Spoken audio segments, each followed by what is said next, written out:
Ta-da. Hi, everybody. It's Friday Night Comics. Welcome. We're so glad you're here. And thank you for somebody putting on closed captions. So maybe it's Saturday morning where you are. Maybe it's like super Friday afternoonish. Anyway, wherever you are, welcome. We're really happy. It's another weekly event. How do we get out of here? There we go. It's Friday Night Comics here at Sequential Artists Workshop. Thanks for coming. We're a nonprofit arts organization and school with online courses at learn.sawcomics.org. You can find out a lot of what's going on. Over here, oh my God, tomorrow starts the Saw graphic novel development intensive. So I'm not even going to talk about it very much, but there's still time to jump on if you want. We will take a few late people.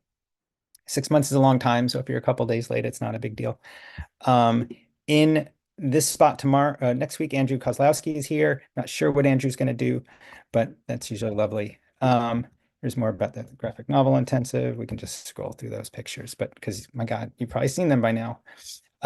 Terrible Anvil just finished today, episode 20. That's the end of season 1. And I don't know if we're going to do another season, but look for the last episode, which is called Sell the Piano.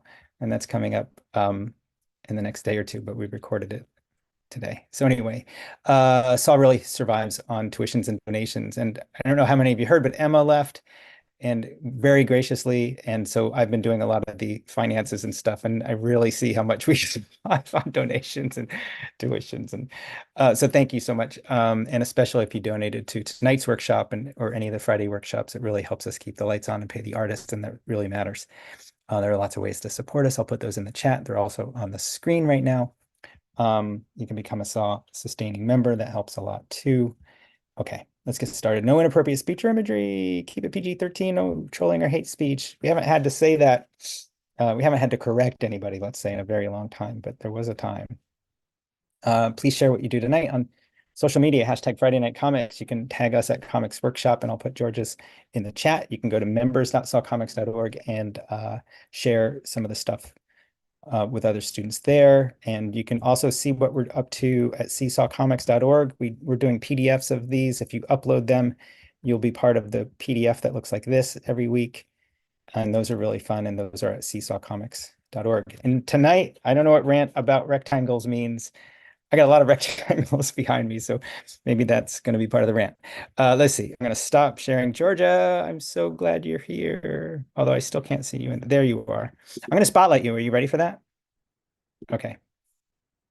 All right. And I will, as always, be in the chat summarizing anything that needs to be summarized and taking care of things. And you just let me know what you need. Is this my cue to go? Yes, that is your cue. Okay. Just checking, because it's happened recently in conversations with Tom, but also I found it's happened with other people as well, that when I take opportunity to talk about comics with less of a like teacherly perspective, and I let myself just sort of go, I'm getting a lot of positive responses. It really surprised me in that.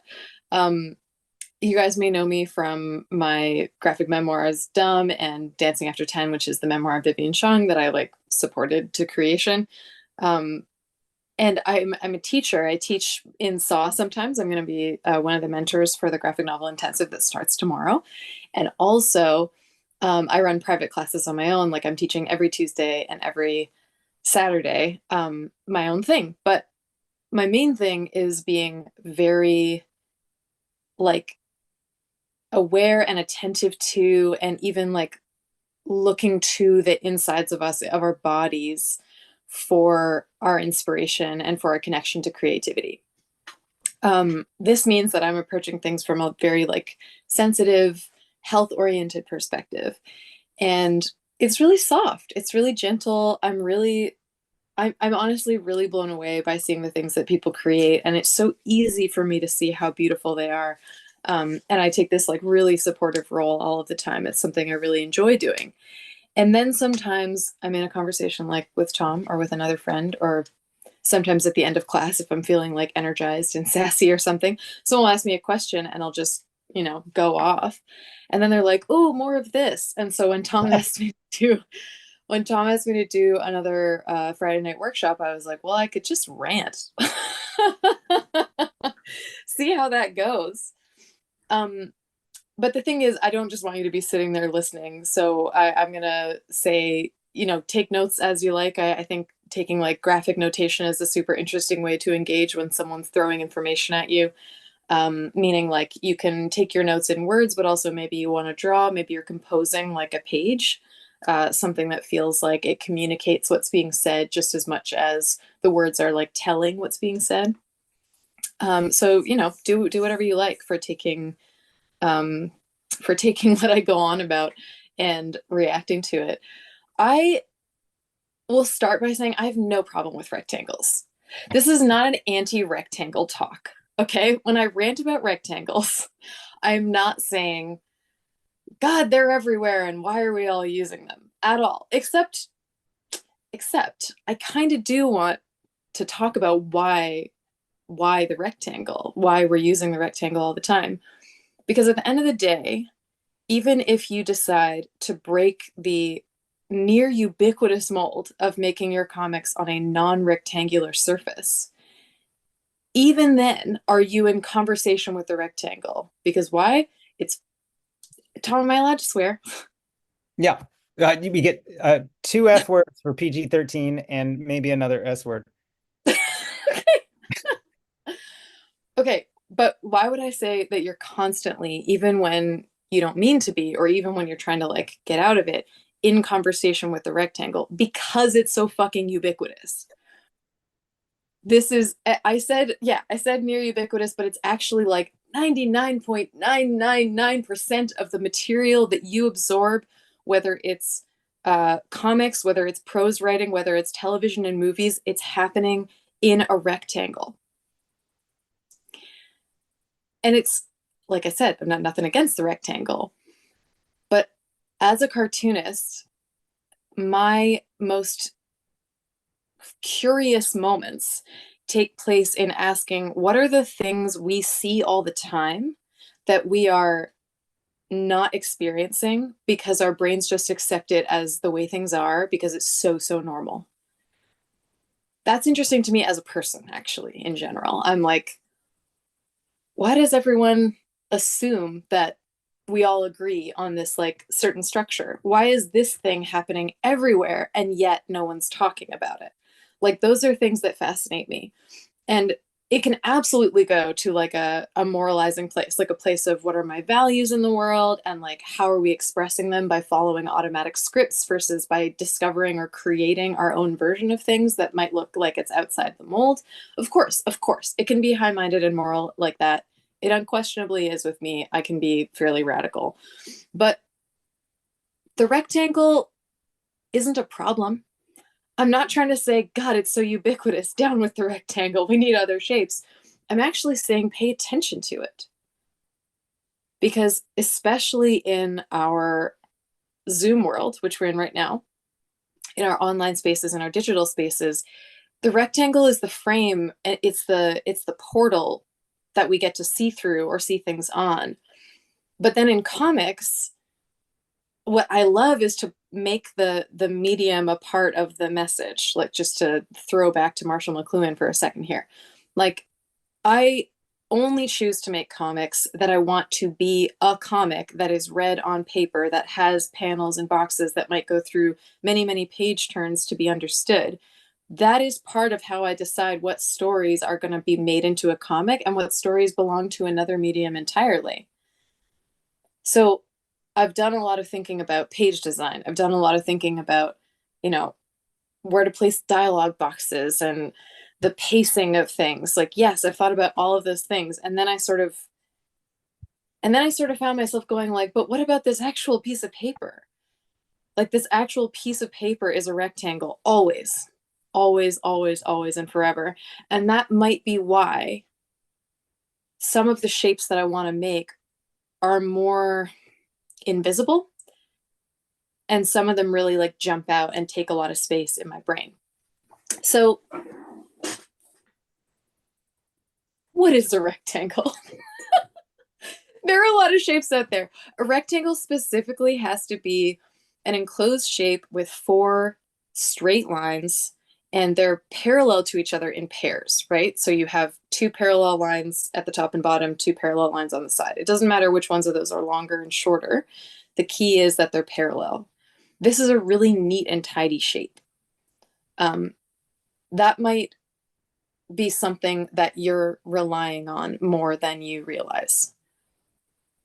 The neatness or the perfection of parallel lines bounding the thing you're creating. There's absolutely beauty to it. I'm not trying to say it's bad, once again. But I actually think that part of what people struggle with when they're getting into comics, it can be desiring that perfection in like panel forms.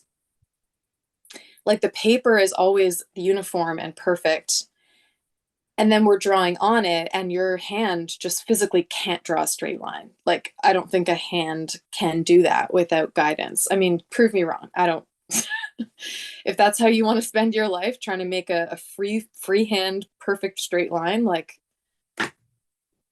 I mean, I want to say more power to you, but I'm also like, that sounds really bad to me, so it's hard to support. Anyway, the point is, in a lot of my students, what comes up is this idea of like perfectionism on the page. I don't want to draw something if what I draw doesn't perfectly resemble what's in my head. Sometimes, and this is me as well, like from a number of years ago, like paper itself was so, it's such a precious experience to me, just like this beautiful flat and textured, and it's got like nothing on it, and yet there is color there. There are like textures and things. Paper itself, especially with the variety that's available, is such a beautiful thing that then if I bought like nice paper, there's no way I would ruin it with my terrible art.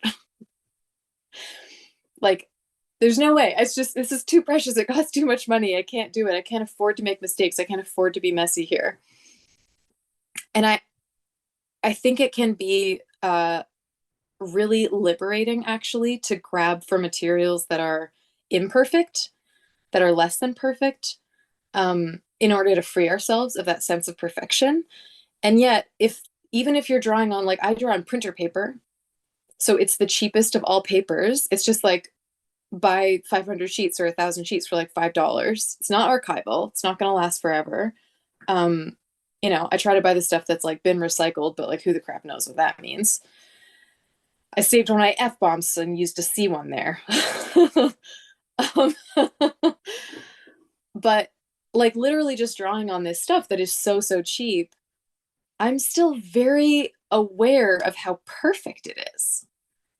It's so perfect. It's so perfect no matter how I try to look at it. And again, there's nothing wrong with a rectangle, but I'm really asking myself lately, like, why is it so hard to place organic forms onto what is supposed to be a blank canvas?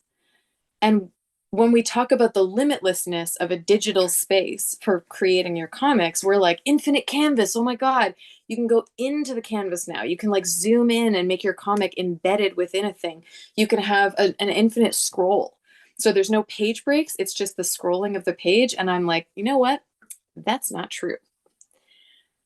I think every time you experience a scroll and you stop the scroll, you're experiencing a page because it's a rectangle. It's bound in the rectangle. You can't see it all at once. You have to view it. If it's on a screen, you have to view it through a rectangle. And that might as well be a piece of paper. It might as well be a static page. Yes, you can adjust it left or right and get like a blending of those images, but I think you're really experiencing them as separate pages. It's almost as if the page that you're looking at when you start your scroll, and then if you like that has one image on it, and then if you scroll down half the page so that you still see the bottom half of what you just looked at, but now you're seeing the top of like whatever's coming next, for your brain that's just like another page. It's just it's pages that are being experienced in a way that you control. And yet at the same time I'm like, that's also like what reading a book is. I control when I turn the page. I can like bend and fold the page. I can look at it sideways and upside down. Like it's really not infinite. It's bound in a rectangle. Um, there are so few examples of anything in terms of visual media that we get to consume that is not stuck inside a rectangle. I would love it if you guys put some forth because I know they're there. Again, I'm not trying to say I've cracked the code and we're all stuck in rectangles all the time. I'm actually trying to say, like, try to think about this. This is harder than you would like it to be. A porthole. Oh, that's a cool one. Circular mirror, fair, also because there are circular windows there. You can create circular paper. You can cut that for yourself. All of these things are possible. Is there anything else? The rear view mirror is not exactly a rectangle. It's true. It's a trapezoid. Live acoustic music comes out of round things. That's nicely put. I mean, this is true, but I was speaking about visual stuff, unless you're talking about seeing the music, which, you know, some people do. Okay, I'm not catching maybe all of these. Well, okay, someone put up Mayan calendar. The Mayan calendar is a circle shape on what surface? If you have a Mayan calendar on a rectangle piece of paper, you're still viewing it in relation to a rectangle. If you have a Mayan calendar carved onto a stone, for example, and that stone is some random shape, now we're in a different territory. But the whole point of this is to say, actually, no, Rick, I think the sky is a good non-rectangular thing. Absolutely. But the whole point of this exercise for me is to say, there are a few things, there are a few ways that we perceive not inside a rectangle. One of them is just our freaking eyeballs. Like, this is not a rectangle. This does not see in a rectangle, but we have captured our way of sharing visual experiences on rectangles. And we also, in comics, we use rectangles to show like moments of our comic.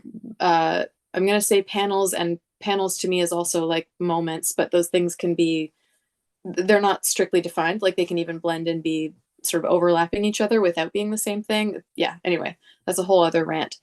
But I do think it's very, very interesting because when we see, like in the world, the rectangle is not a part of it. But when we try to find structures for us to look at or through, it's almost always a rectangle. It's a screen, it's a window, it's a piece of paper. You know, it's almost always a rectangle because it's a super useful shape. There's so many uses to it. Again, I am not trying to knock the rectangle, but I do find it very, very interesting that even if you were to if you were to cut circular pieces of paper, and if you were to only draw in circles and avoid rectangles in your comic, and if you did everything that you could in your power to separate yourself from the tyranny of the rectangle, you would actually never be separate from it because everyone is looking at your piece, looking at your comic, looking at whatever it is, having the most powerfully embedded relationship to rectangles in them, such that your readers are bringing the rectangle to your work. And the first thing they'll say is, huh, this is a new shape. The first thing they'll do is point out that it's not a rectangle. And their eyes will do that, and their brains will do that. Everyone's going looking for the familiar thing, and the familiar thing is a rectangle. And why does any of this matter? I mean, it doesn't. It doesn't, except for, like I said, I'm very interested in the things that we are so accustomed to that they become invisible to us. And I'm really interested in formalism in comics. I'm sure you guys can understand what I might mean by formalism. I'll tell you what I do mean, whether or not it's correct to the outside world. But my definition of formalism is to say that like the form itself is delivering the message, the content. The content is also delivering the content, but the form is a part of that as opposed to something to look through. It is something to look at. The form is something to look at, and then also what's inside it. There's a metaphor for panels, and one way that people use them that describes the panel as like a window. So sometimes people will be showing you a comic as if you were like an observer looking through an impossible window, just kind of seeing the world as it was, seeing it through this window over and over again, seeing it through different shaped windows. But it's almost like they're trying to show you, here is a world that is not being interfered with. This just exists this way.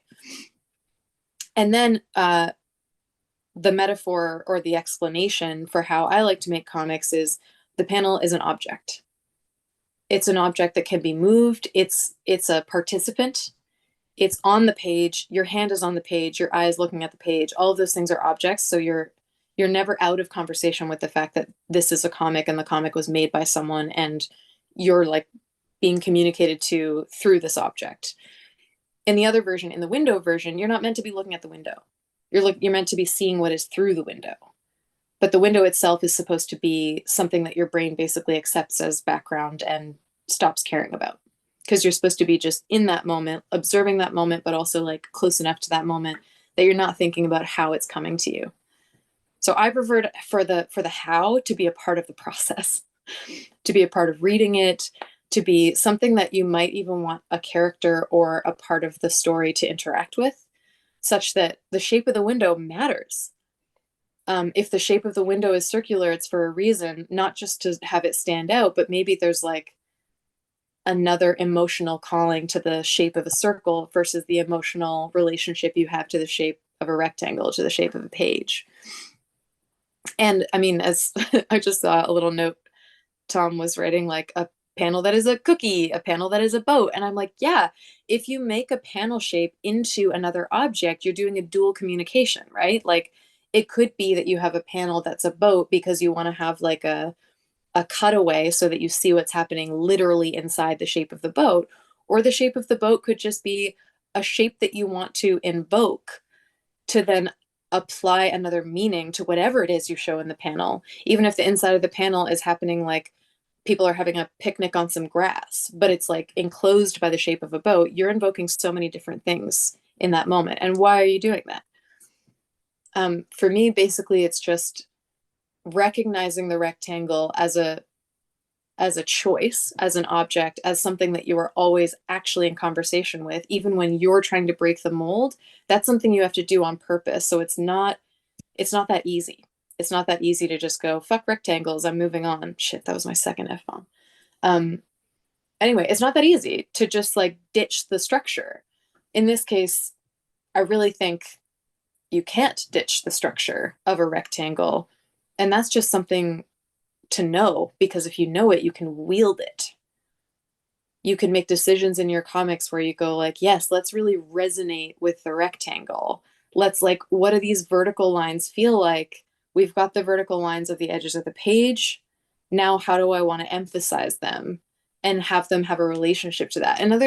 This is another way that this comes into play as well, is that like, if you're sending your books off to be printed elsewhere, you will have much less control over where the printed matter sits inside of the page size itself, which is to say, to a printer, the object being printed is where the ink is where the ink goes, and it stops there.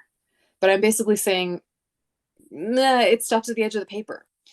And the edge of the paper may be very close to where your ink is. It may have a bleed and go outside and overlap it. But ultimately, the paper is an important player in all of this. And I think you can really like get into some, I mean, this is nuanced and detailed and weird formal territory, but like, welcome to my brain. Like, this is what I do. So I have one little exercise here that I want to talk to you about, just to show you how powerful I think this is. You can do this on your paper as well if you want to, but I've got my rectangle. This is my big old rectangle. It's a totally. Oh, What was that, Tom? I got mine. Good. Okay. Yours is sort of disappearing because you have the background. So the Zoom Sure. camera, like, the paper's the background. See, nobody cares about the paper. They just care about what's on it. Anyway, okay. So you've got this rectangle. Make a decision for yourself. Do you like it on its side like this, or do you like it portrait style? Just look at it and decide. For right now, what do you want to do? Do you want to go tall? It'd be good if you had two pieces of paper right now too, because we're going to actually work with both, but you get to make the decision as to where you go first. I'm going long because it feels like a landscape. Sweet. So the longest, whatever the longest lines are on your rectangle. So if you have your longest lines are horizontal, I'm going to get you to draw another horizontal line, like somewhere middle-ish, somewhere in the middle of your page. If your line is tall, draw another tall line. Like if your orientation is portrait. I mean, end of the day, you're drawing a line in the same location. It's just, are you turning it sideways or are you turning it up and down? Hang on. You can't see that. I'm going to get a Sharpie so my line is thicker. One sec. Okay. Make my line a little bit more visible for everybody. So let's talk about, I'm going to turn it this way first. What kind of scene would you expect to see if these were 2 panels on a page? Is What that look is that a fits? personal question for everybody to answer? I mean, I'd love to see it in the chat. Somebody wrote night and day. Establishing shot. Mm-hmm. Someone running. Mm-hmm. So I'm looking at that's 2 panels that you're holding up. Mm-hmm. Before and Yeah. after, something says. There's like a top and a bottom thing going on here. Action and consequence. Okay, interesting. Getting a little more abstract. Panoramic views. A horse and a pair doing separate things. He got me. Elevator between floors. Yeah, interesting. Stumbling or running. Continuous action. Yeah, super interesting stuff. This is all like, first of all valid. Your instinct there is a part of your visual language. Remember earlier when I was talking about how even if you divorce yourself and your work from all rectangles, every reader has rectangles up here. That's their visual language. In fact, that's all of our visual language. All of our visual language includes rectangles, especially for consuming media. Like, it's powerful for consuming visual media, I'll say. So what you have up here, when you look at these panels and when you think like, what could possibly go in these long, wide horizontal panels, what comes to you instinctively is not unoriginal, boring, or bad, but it is good information for what feels right for you. And what feels right for you is often going to guide your choices in comics. So take note. What about when I turn the page this way and I say these are 2 panels? What kind of action are you expecting? Or what do you think would fit? What would you want to see in these 2 tall panels next to each other? Again, if you put stuff in the chat, we'll try and read it out. Ooh, 2 lists, yeah. Split body, a balloon flying away, interesting. Blasting off, vertical action, trees, ladder. I saw someone say like thoughts to be developed. That was interesting. Tall buildings, going up, going down. There was something there about sister, brother, partner party. I have no idea what that means. Giraffes. Partner, sister. But I like partner party. I I don't know. Anyway, what I notice in everything that you're saying there is, I mean, you want to see the things that align with the longest side, the tall side. Like you want to see things that agree with the long end of the rectangle, the long side of the rectangle. I was going to say the long length of the rectangle. I'm like, that's really not going to work. But we had a similar situation here. We wanted things that were wide. We wanted things to agree with the length of this. Like we wanted to see a lot of ground, which is really like, this could be a horizon line. This could be the edge of the earth. The sun could be coming up here. You know, it's very natural. This, again, is part of your visual vocabulary. This is your visual language. These are the things that you've experienced in the world that you've been taught. Like, I'm looking outside right now at trees, and I know there's a horizon out there. There's vertical lines and there's horizontal lines. Like, they're right here. Whichever one of those things I want to focus on. In this visual language, we've identified just between these 2 positions what would come most naturally to us. And if you know what comes most naturally to you and why, because you might be like, well, you know, when I'm looking at trees, I'm smaller than the trees, so it causes me a lot of this. And if I'm drawing trees, it makes sense to give them lots of space. Like all of those things are perfectly logical, and you can just use that because it works so well, because it comes naturally. If you're going to flip it around, though, you might find something very strange. You might find something interesting. You might find drawing trees in each of these scenes, there are certain ways that it feels natural and comfortable, and there are other ways that it feels weird. Like my first proposal for this would be if we were going to draw some trees on the horizontally oriented rectangle, I would think seeing them at a distance would make that make sense. Mm. You know? What if you drew a forest here, though, that was just really up close? Like where you didn't see the tops of the trees at all. That'd be interesting. I don't see it all that much. So now I'm going, okay, cool. There's this very, very basic and completely natural, nothing wrong with it, expectation that people have. And then when you just tweak it a little bit, you get something quite literally unexpected. And it doesn't have to be dramatic. It doesn't have to be shocking. It's just like, huh, that might in your comic, as you're trying to communicate whatever the contents of your story are, you might then also find I can actually give my readers another way of experiencing this while I'm telling them what's going on. So I'm thinking if you want them to feel um, a little bit odd about being in a forest, the flipping it on the horizontal and having it be kind of close up, or like focusing on just the tops of those trees or just the bottoms of those trees or some weird part of the middle where you can only see the people's heads as they're looking up and then the rest is just the canopy, like that might have a sense of oddness about it for your reader who is more naturally expecting to see the whole tree top to bottom or to see it from a distance. These are small things, but again, like, welcome to my brain. I really like the weird small stuff that people may not notice, but they'd still kind of feel it. They'd feel the unsettling. They'd feel the like, wait, why is it like that? And of course, you're going to be striking a balance between what is unsettling in a way that suits the story, because you still want the story to grab their attention. And then there's a line there where you're so unsettling that they're like, hang on, did the artist do this wrong? Like, did they Uh-huh. mess this up? So you really don't want to push it that far unless you actually want the reader to ask that question, unless that's part of the experience you're trying to give them. Because I also want to emphasize that a story is not separate from a person. A story is something a person experiences. It's the story is not an object. The story is an experience.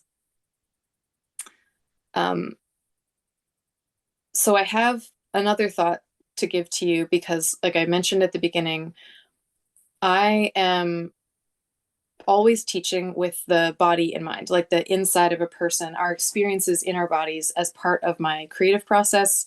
It's also something I encourage people to learn about in their creative process. I actually teach a class, the Saturday morning class called Drawing Health, which is specifically about that. It's kind of meditative. Like we're going to go in and have a subject. Tomorrow's subject is please don't judge me. And that please don't judge me is something we're going to look for in the body first. And then we're going to try to translate and draw from there so that it's all one, so that it doesn't feel like the body has to be silenced in order for art to come out. They're like a continuum, essentially, just to get even weirder on you. But yeah, that I mean, it's a really beautiful practice. And I really like to notice when I'm looking at art, what am I feeling in my body when I'm looking at it? I'm going to tell you something that I find really interesting. It actually didn't come from me. It came from someone while I was teaching this in a previous class. That when we look at horizontally oriented pages like this, we see it as having more ground. There is all of this huge wide length of ground. Like I called this the horizon a moment ago. This is like I have space, there's ground in front of me. You can have people traveling across that ground. There's more earth present there. And what we do when we go here, this is the same amount of space, but with like half the ground in it. Mm. And how do you feel when you're standing in a place where there's only a small amount of ground, but there's a lot of something else going on, a lot of air maybe above your head, or like, I mean, you can't have a lot of space left to right if you don't have ground underneath that space. It's very, like, there are very few instances where that's the case. So noticing for that as well, like what kind of bodily reaction would you have to a space that feels like this with a small amount of ground and maybe a large amount of air above you? And then what's the bodily reaction when you're like standing here and you have all that ground? Because those are also happening. Those are, I mean, that's some of the relationship that we have to like, does this feel calm? Does this feel wide open? Does this feel like a lot can happen in it? Does this feel tall and thin, maybe very focused on like up and down and up specifically? Does this feel safe? Does this feel tight? Sometimes we do action sequences that have a lot of things happening, but very, very quickly and close together as like a bunch of slices vertically.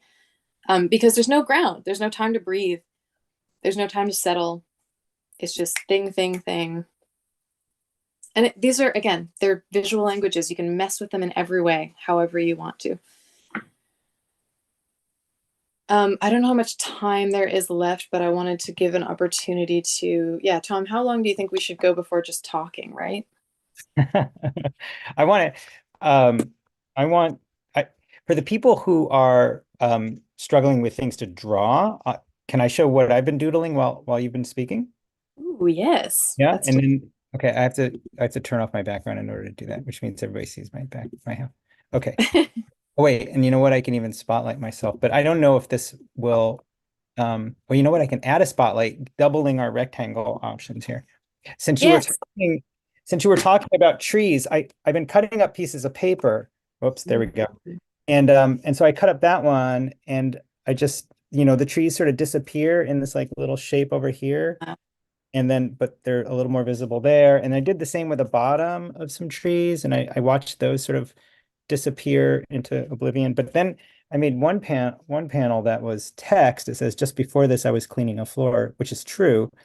And then text sort of flows into the image, and the image just has this little extra shape. And so I've really enjoyed sort of playing, especially since you've been talking about trees so much. I've been playing around with like letting things get cut off in this Mm. natural slash unnatural way, because it feels unnatural because it's not a rectangle, but And it's just, yeah. far more natural, right?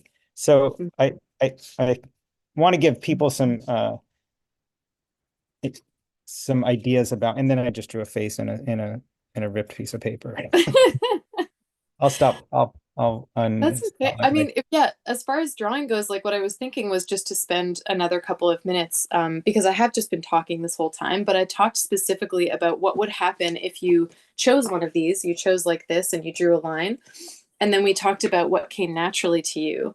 Can you, in this moment right now, actually try something that feels like you're subverting what's natural to you?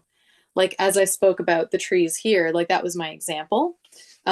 You could also go with like, if you had a sense, okay, this should probably be tall skyscrapers. This should be, someone going down like a tree lined path and like there's, sky above and tree coming in there. Is there a way that you can flip that, staying in this tall panel though, just to see what happens? What if you tried to draw something in here? Feels like it would normally have a lot of width, a lot of space, but I'm going to put it in here. And then what happens to how it feels to look at that same thing? So like draw a desert landscape in that little space You could, there. yeah, yeah, because those are usually really wide. We don't have any Wide. tall deserts. Yeah, They're really like low, slow. I mean, I don't actually know how tall a sand dune is. It's probably pretty tall. It just doesn't have the impression of tall, which right. is what this is all about. Like something that is actually tall and skinny, if you show it in a long, wide panel, you're completely changing the significance of that object. We can't tell how tall and skinny it is. We can't have a relationship to it like that. You're actually making a totally new relationship that you might have to really define because no one has that reference point. I fear if I say too many more things, I'm just going to end up with really confused people. I think I've done okay so far. Oh, we have one hand up already. So is a good time if people want to share. Ina. Absolutely. All right, so I'm going to ask you to unmute, and then oh look, we have things. Hang on, replace spotlight. There we go. I just wanted to show because I just did like two abstract blobs before you had us divide our paper. And I realized I could fit, like, I wasn't afraid to fit a bunch of figures into the vertical one, but the horizontal one, like, it's taking me time to figure out where can they go. So Cool. that's all. I just wanted to share that. Yeah, beautiful. So I was playing with paint and then I was adding figures. Yeah. There's something about the horizontal that's is still giving me trepidation, so I got to figure it out. Hmm. Well, I mean, I love that. Yes, and like what I would identify in my like creative styles now, what you're doing right now is discovering how you feel about vertical and horizontal things. Yeah. You just Mhm. tried this thing and now you're going, wait, this one was easy, this one was hard. Okay, that's Yeah, really interesting information. Like, how it do you want to is. use that? Yeah. I appreciate that. Yeah, thank you. I'm gonna turn it off though because I hate the camera. Yeah. No problem. You hate it. I love it. I think everybody should draw a blob. And boy, I love when people paint a blob and then draw inside it. I just think that's really, really something beautiful about that. And the organicness of something genuinely painted is Mm. so really beautiful. Um, Mhm. the color in Dumb was all digital, right? No, I did that on the paper. Oh, wow. The color in Dancing After 10 was digital, and I didn't do that. Yeah. The the so the color in Dumb was marker? Like, Yeah. oh, interesting. Shitty marker. The first marker I did it in was from a CVS because I guess I was at, I don't know, Cake or something. I think I was at Cake actually. I think I was in Chicago. And I just like needed a marker in that moment. I lost the one I was using earlier and I tried a couple of like fancy markers and they just scared me, made me really uncomfortable. And I went into a CVS and just found like a really shitty red, almost looking like a highlighter thing. But the crap quality of this marker is, is so powerful. It's so powerfully crappy that like the same original pages that I drew the red right onto within a year, all the red was faded and yellow because it was not meant for art. It was just meant for like office work that you forget about or shred or whatever. It's not meant to last. Well, I'm glad it got preserved. This reminds me of a very strange, um, unimportant, nerdy detail, but that the remake of Battlestar Galactica in Mm. like early 2000s, they wanted to go out of their way to make it strange, right? This wasn't the real world, it's a little bit different. And so what Mm. they did you see it? You know what I'm talking about? No, I didn't see it, but I love that. Right, I'm gonna get rid of my background again so I can show you. So every piece every piece of paper that came out of a printer looked like this. Yeah. They're, they're like, Chief, here's the report, and it would look like that. And it Hmm. was just like supposed to be a little bit stranger than our real world. But that's It is. such a complex shape for a machine to generate over Well, and over. to make that, yeah, to make that shape, you have to cut paper surface away. Right, right. And Like that's it's not economical, and I no, don't mean financially. I mean like in terms of using your space. It's like you're just, I don't know, just breaking something off and throwing it away when it could be useful. I've got all these I can There you go. draw on. Okay. Do we want to ask if anyone else has anything they want to show? Yeah, absolutely. I Otherwise, we mean, can. I can easily just keep talking, but I think I talked enough. Can you think of famous examples? Family Circus comes to mind of comics that have subverted the rectangle a little bit. Family Circus, I don't know if you got that up in Canada, but it's just this Oh, one yeah, panel. Oh, okay. All right. You know what it is. worst. I mean, I can't actually say that. It's the unfunniest comic ever, I'll say. So, It's actually quite beautiful, like the way it's drawn and stuff, but it does, and yet Family Circus was just sitting on a newspaper. It's a big old rectangle. sure, but rips easy. Yeah. The Y use the corners of the paper to fuel their ships. What does that mean? On Battlestar Galactica? Wait, what are we talking? I don't know. Yeah. Eli, you'll have to tell us what you mean by that. Um, I'm trying to think. I mean, Love it. it's there are a lot of modern examples of people who are abandoning the rectangle inside of the piece of paper. We can't yet abandon the piece of paper that even some of our beautiful accordion books are still very long rectangles, right? So I Hmm. haven't seen too many people abandon that. You know who does is Kim Kranz is her card set. Uh-oh, Georgia froze for me. Did Georgia freeze for everybody else, or is it just me? Uh-oh. We have Jim and Laura, but I don't know if I'm free. Oh, okay. Georgia froze. Oh, I'm that back. Georgia's back. I was going to mention, and then we have two people who want to share that. Yay. When was it? Oh, shucks. What was I talking about? Oh, well, whatever. Oh, well, Uh, you were talking about like accordions being a departure, or like, a somewhat of a oh, departure. no, I was talking about Kim Kranz is her card decks. She Oh, is yeah. famous for her tarot cards, which are rectangles, and then she did these animal cards that are rectangles. And then she broke the mold a little and she did, I think her next deck was the archetypes, and those are more like octagons. Yeah, And that makes sense. and yeah, and there was one after that that was something else. And then so she's really played with those shapes as well. I really Mhm. like what she does. So we do have some people who want to show some things. So I'll just go in order if that's all right. We'll go to Jim, Laura, Emily, Nikki, Jackie. Hello. Hi. So I decided I wasn't doing the vertical horizontal thing. It was a little before that I Yeah. got started when Tom said something about 5 things you did. So I started thinking about shapes that matter. Mhm. And I came up with a number that I just like. I mean, trilobites, airplanes, bananas, Beautiful. speak to me. So I don't know that I'd want paper that shape, but just shapes themselves do speak to me. Absolutely. Yeah, beautiful. Thank you. Awesome. That's really good info about you as a comics artist. We'll go to Laura next. Oh, All right, I also did 5 shapes and it's going to be blurry, so hold on. Oh, blur. Okay. And somebody else is going to have to read this if they can. Can you read it? I can. Georgia, is that all right? Oh, go ahead. Yeah, yeah. It says, we brought a bucket of caramel corn, Cracker Jacks, without nuts or pies, as a car and hotel snack on our Bard commencement trip. Also packed 5 fans, which were good to have.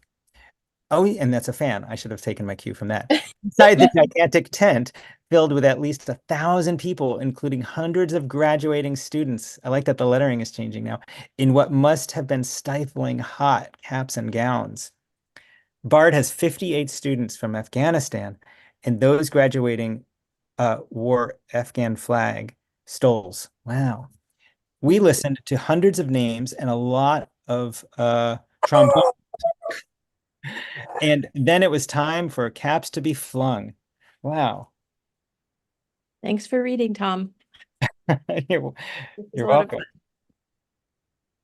Cool. But thanks. Okay, we'll go to Emily next. Um, Cool. Can I share screen? yeah, give me a second.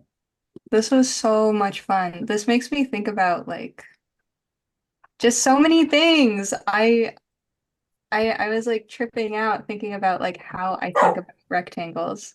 So I Wow. started so tiny. That also makes me think about rectangles because it's like I started in the upper corner just like drawing the zoom rectangles and then like just my normal notes of like perfection bounding chaos. Like I just love that. I love the way you were phrasing things and like, are we setting ourselves up for this like weird standard of perfection when we're in these perfect boxes?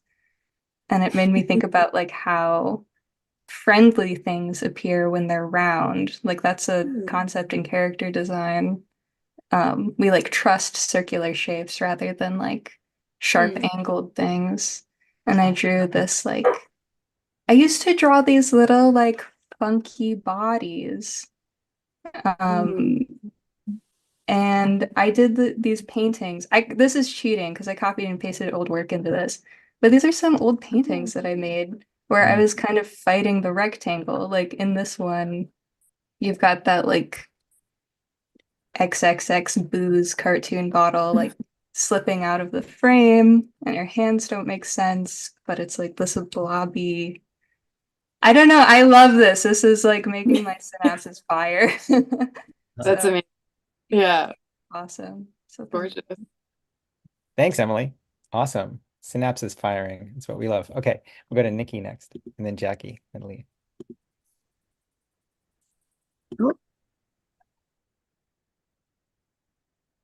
Oh, Almost. Yeah, let me see if I can. Hang on, try it one more time. Can you do it? There. Okay. Hi there. So I Hi. started with just the words in rectangles, counting your F words.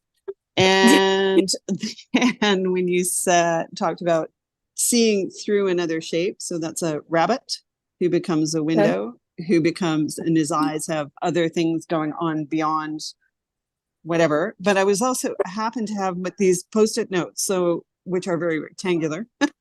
So I thought I'd play with them. And then this was a small version of a horizontal scene done vertically, which is an iceberg on which a sailboat has just run aground. Which was just because I was enjoying the mind bendingness of your prompt. And then when you did this, immediately I thought of climbing. I'm a climber. But sometimes when we're up high, we find these trees that are growing out of the rock, which is so improbable. And it was weird. I started drawing the tree and my brain would not register it as a tree growing horizontally. It kept wanting to flip the page. So I had to put the climber in and then put a new ground line in down here, because otherwise it just would not compute what I was looking at, even though I was drawing it. Oh my I knew gosh. exactly what I was looking at, but it just would not register that the tree could grow horizontally, which is a bit of the feeling I feel anyway when I climb and I see a tree growing in an improbable place. But yeah. So cool. Yeah. Thank you. Yeah, it was fun. Awesome. That's a fascinating example of it, actually. Like just Cool. having flip in nature. All right, we'll go to Jackie next. Thanks, Nikki. There. I'll start with a few drawings that I have on my paper. This is one of the things I did this week. I did a monster shape because that was one of the prompts from Promptapalooza. Okay. And then this is me in a plant shape because I was doing gardening this week. And here I just experimented with like a watercolor marker, and it came out the same size, like of a sand dollar. And that like I could do a sand dollar shape thing with like drawings in the little hole. And this is me dropping the F-bomb inside the F. And that gets the point across. and then I don't know, I found a few scraps of paper, but yeah, it's an octopus. I can embellish that later. But this is what's interesting is when you're talking about you're not looking at the window, you're looking out the window. And I made like this mini comic on this Septagon.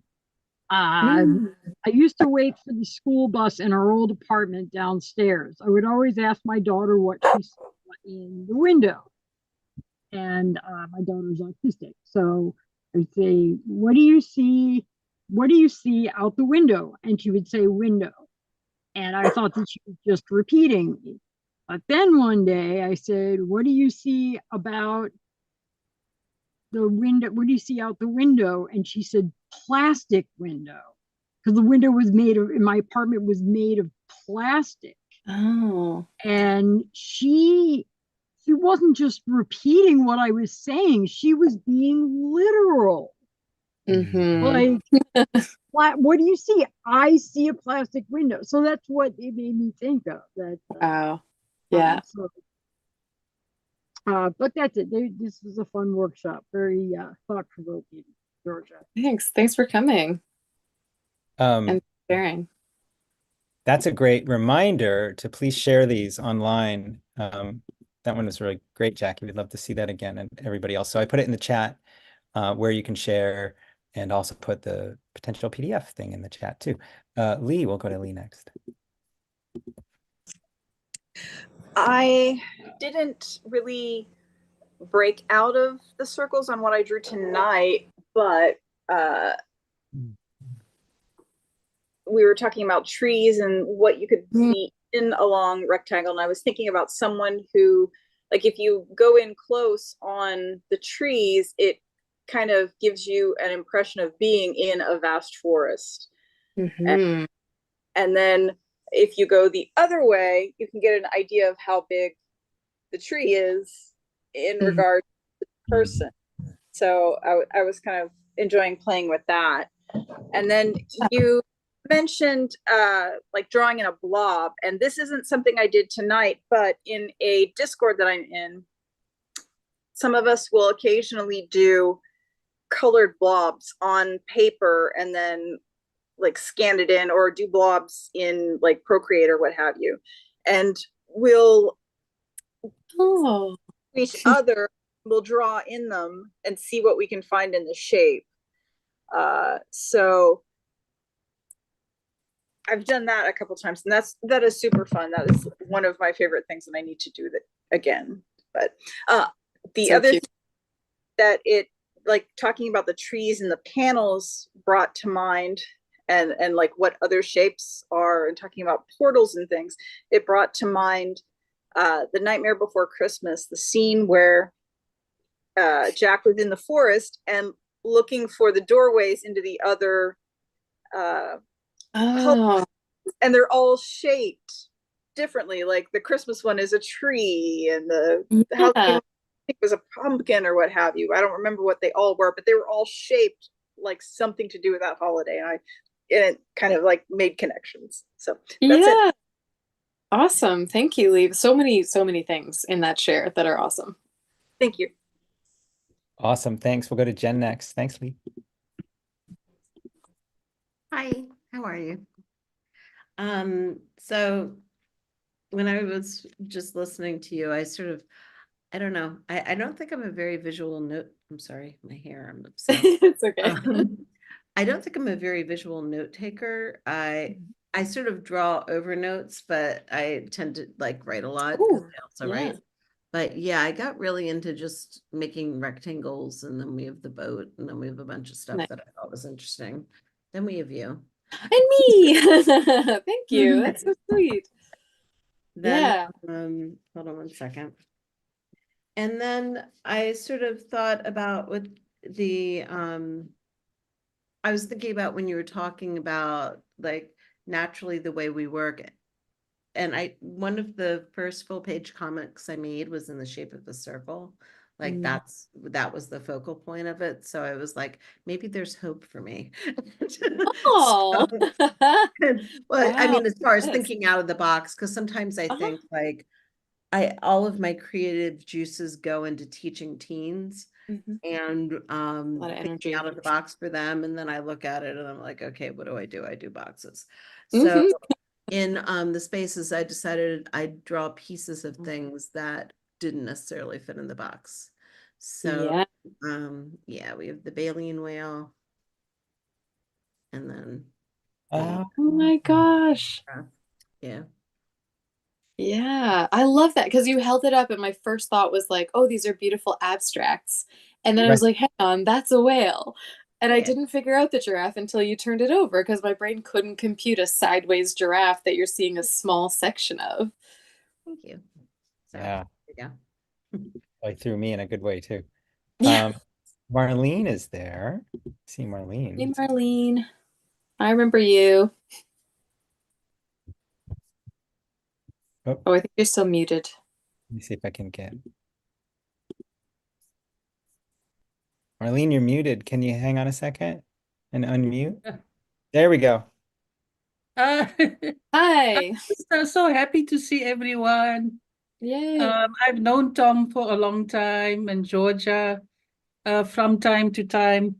Yeah. And this got me really thinking about a number of things. I never really thought out of the box of rectangle. And so what I did was, I don't know if you can see that. Oh, yes. Those are my images that Oh. I drew without putting them in a different environment. Uh-huh. So with this one, I thought I'll just create, it's a little bit, yeah, I'll just create abstract things. Mhm. What do I see inside? I just let my fingers do the walking, so to speak. Mhm. And yeah, Georgia, so whatever it represents to you is up to you. Like it could be a anti-clockwise concentric circle, Okay. just a signature to represent something, uh, some sort of an exoskeleton someone spoke about. I just put it on paper. Cool. And and a squiggle, didn't mean anything, and so on. Then the next one is I thought about emotions. This little girl is a bit scared, but she's happy. She's up in a tree and someone is looking at her from behind a fence. So a bit of a change in the direction of what I wanted to do there. This bloke, he sort of is afraid and he's trying to see what's happening on the outside. You can interpret the background as you wish. To me, it was a piece of cloth, like a tarpaulin or something, that he put a cut into it and peered out from where he was towards the outside. So it could be a scary situation, I thought. And then this one here, I just drew a man that was really angry, baring his teeth and his eyebrows are squished, just very angry. And I thought, well, he's looking for something, for someone desperately, and he's looking through the hole of a keyhole in the door. And then finally, this man won the lotto. Okay. And so his cheeks are pink and his mouth is wide open and he's got that dreamy look. So it really, I think, will make a change to how I'm going to put in the backgrounds for thought. And I thank you very much, all of you. It was interesting to see the work of other people too. Thank you. Yeah, thank you, Marlene. That's lovely. Thanks, Marlene. We'll go to Umi next. Hello. Hi. So thank you for the workshop. This is really great. I would like to ask people about how they draw, because like one thing that I thought, I think people talk about the body and their drawings. I tend to start drawing Yeah. myself from the thigh or shin or somewhere like that, like from the very bottom, and I can't really start, or like my profile, like I have a very beautiful profile, but I can't really do anything else, or like I can't really draw my cat, but I just do this rotisserie chicken shape. I love it. I don't know. I don't know. I can't really do anything else. This is so bad for my cat, but yes. And I was thinking that, so two questions, like if you're going to draw yourself, where do you start from? Is it from thighs or Yeah. is it like, can you draw your face like eye and a nose from the front, or like from your profile? Because I feel like that I want the people to see what I see next to me, rather than, hey, like feel how I feel like in the panel. So that's my understanding. Another thing is that like this is the African shape, and I use this a lot to talk about the Mirel Peninsula where I work for. So this is Yokosuka, where the Japanese Defense Force and the US military is occupying, and this is close to where I work, or this is something called like a Nirvana Center where poor people actually, well, not poor people, what I say, non-rich people, non-rich, non-middle class people actually do yoga and meditation, and rich people dancing, paying a lot of taxes, a lot of domestic abuse is help support that I do work for. Anyways, so there's an African shape, and I tend to use this shape to explain what kind of peninsula that I live in. And yeah, well, Anyways, and another thing is that you did the horizontal, and I went to a beach the other day with my friend, my housemate, and she took really great pictures of me. And I look like this, and I'm far from like typically beautiful person, but I just thought like I feel beautiful, and I thought like, oh well, my shape is really beautiful, and it was just amazing, and I just want to see myself like 24/7 or 48 hours, and it was just Yeah. it's beautiful. Like I don't know what to say. It's like beach and me, beautiful. Something Oh, like that. Like, I had like this beautiful feeling, and I couldn't help myself with the parallel line. Thank you.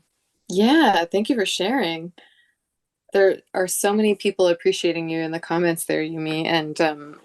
And does anyone want to answer the question of how you start drawing yourself? Do you have like a spot that you start with? Yeah. It depends on what I'm drawing. Sometimes I start with the hand because I know I need to get it in the space. And sometimes I start with the head. It depends. But sometimes the thigh for sure. Because that gets you in the torso, gets you in the right direction.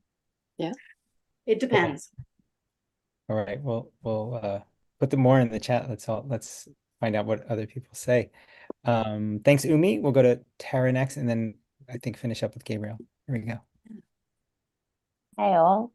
I think I always start with the eyes. I'm a bit boring like that. Interesting that you mentioned eyes. I was, as a kid, I always wondered why pictures were rectangle and why they weren't the shape of eyes. So what have I got? So I drew an eye with twigs in, and then a kind of twig organic thing with eyes in, because I thought it's nice to have the reversal, because it was a little bit more, they're all a bit patterned for me. Yeah, those are gorgeous. Yeah. But yeah, there you are. Thank you. You also did an interesting reversal in that the images were not like a background for the word balloons. You have word balloons really occupying the space, and then images fitting kind of in between and in smaller moments.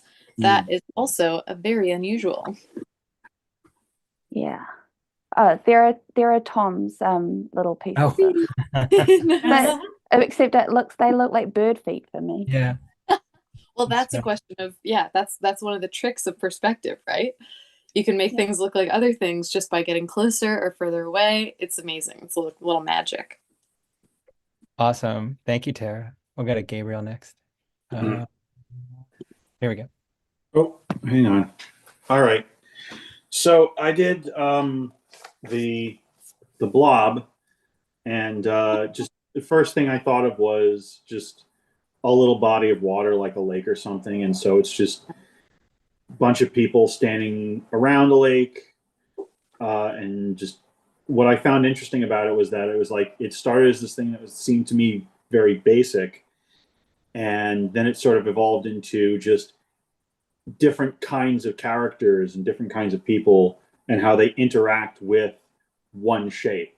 Some are indifferent towards it. Some are kind of interacting with it without, but more taking from it. Some are just observing it. Some are observing it up close but not interacting. And one is just in it.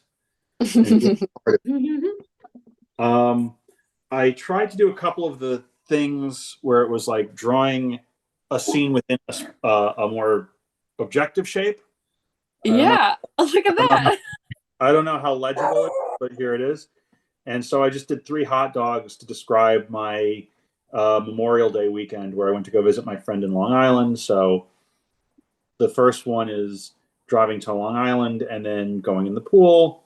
The next is seeing all of my friend's ducks that she takes care of. And then after that is all of us getting, wait, is that it? Yes. And then all of us getting intoxicated in some form or another. And then this last one is playing music from the computer and then watching Bob Ross on TV. In a hot dog. Thank you. And then the last one is the boat shape, which I thought was kind of interesting. There's like a beach, kind of a hidden beach near my apartment that I went walking on the other night, and it's just covered in seaweed, and there's garbage, but there's also like what is it, like clams kind of buried in the sand, like as they naturally do it. I don't know what the proper term for it is, but they're there. Not clams, mussels. So it's this weird kind of combination of like, something that nature has overtaken, but that people have sort of destroyed. And then it's very hard to see over here. It's like up on the sail of the boat is the highway that's right behind this beach. Yeah, that's what I did. Gorgeous. Thank you. Yeah, love the hot dogs. Hey, Thank you. getting a lot Hello. of love. All right, thanks, Gabrielle. Thank you. Christian, there's Christian. What'd you find, Christian? We'll go to Lily next, and Lily will be our. Hold up. I think you swap it. Ah, nice. Cool. Basically, I try to make it up as it goes along. So basically, this is the hand, this is my eyes, this is my nose, this is my tongue, this is my soul. Oh, wow. Oh. Lovely. This is my awareness. That's wonderful. I was going to ask you like what this means or what you're conveying here, and awareness makes perfect sense. Yeah, that's beautiful. I got a question. Even if you don't have eyes, you can be aware of something. Absolutely. I think these are gifts. Yeah. I think we took granted on some things because we were so busy on other things. Absolutely. Thanks, Christian. Some really Yeah. good points. Gorgeous. See you next time. Okay, we'll go to Lily. This will be our last one. Thanks, everybody. Hello. Can you hear me? Hi. I've only done Zoom like twice. So let me switch to other way mode. So I was trying to think about like what like directions that are counterintuitive. And so I was trying to do like normally like if you're looking at like the ocean, you want to see like the whole thing, and then so I tried to do basically the opposite, like the sky being the like expansive part, and then contrasted with this one being like, what if like you convey like the depth of the ocean vertically rather than like, I don't know, rather than like vastness. And I was thinking about like it'd be cool. I ran out of time, but it'd be cool to like make like one panel where it's just like she's even smaller and the scale is like, but like making the water feel all encompassing. Whereas here it's like open, there's lots of sky and it's like more hopeful, and then this feels like oppressive and like weighty. And yeah, I was trying to think of what would work, and this is what I came up with. Beautiful. Yeah. Really Yeah, and it matches my outfit. perfect. Yeah. Yeah, we didn't even talk about perspective, but you brought that in there, Lily, with like when we're looking at that wide expanse of the ocean from where we are looking out, if we want it to be super wide, but you could be looking at the ocean kind of looking down, like looking from above down, and then it can also fill the vertical space. Yeah, that's amazing. See you. Yeah. Mad props for doing it in the car. We appreciate know, it. Yes, I was. I ran out of battery, but I was like, "Wait, no, I want to share." But my car battery or car charger is in the car. Oh, nice. We're 5 of my recycling filled car. Yeah. Awesome. Art on the go. Well, thanks, Georgia. Recycling brings up something that I thought of in the middle of this, which is the one thing we interact with all the time, which is rarely square or rectangle, is a glass to drink with. They're always rounded, I guess, to shape our mouths. but it's Yeah. only, again, in science fiction, to make things look weird, they'll make them rectangles, right? Yeah. He's thinking accident out of rectangular glasses or something. Anyway, thank you so much for doing this. I think I'm going to be recommending Georgia's rant about rectangles to other people. Like, you got to check this out. Oh, I see where you're going with this. You got to go see Georgia's rants about rectangles. I really appreciate it. And you know what I really liked seeing was people's notes when they were sharing. There was notes everywhere about what kind of neurons you had firing and what kind of things were resonating with them. So I really appreciate it. It's always awesome to talk to you. I'm going to ask people to unmute themselves. Is there anything you want to tell us about your classes and anything else before we all give you a loud round of applause? Gosh, I don't know. Yeah, I feel like I'm just saying the same things all the time. I teach at SAW sometimes, but I also teach on my own, and my website is probably useful for you to look at. I'm trying to make it useful, but that's probably the best I've got at the moment. I'll put it in the chat. It's somewhere in what I just put in the chat. Yeah, right at the end. drawingtheinsideout.ca. Anyway, I'm going to ask everybody to unmute and just give you a round of applause and a thankful farewell. Thanks, Georgia. Yay, Thank thank you, Georgia. That was great. Thanks so much. Thank you. Have fun. All right. Meeting you. Hello. Great. You. Thank Hey. you. Thank you so All much. right. Thanks, everybody. Good.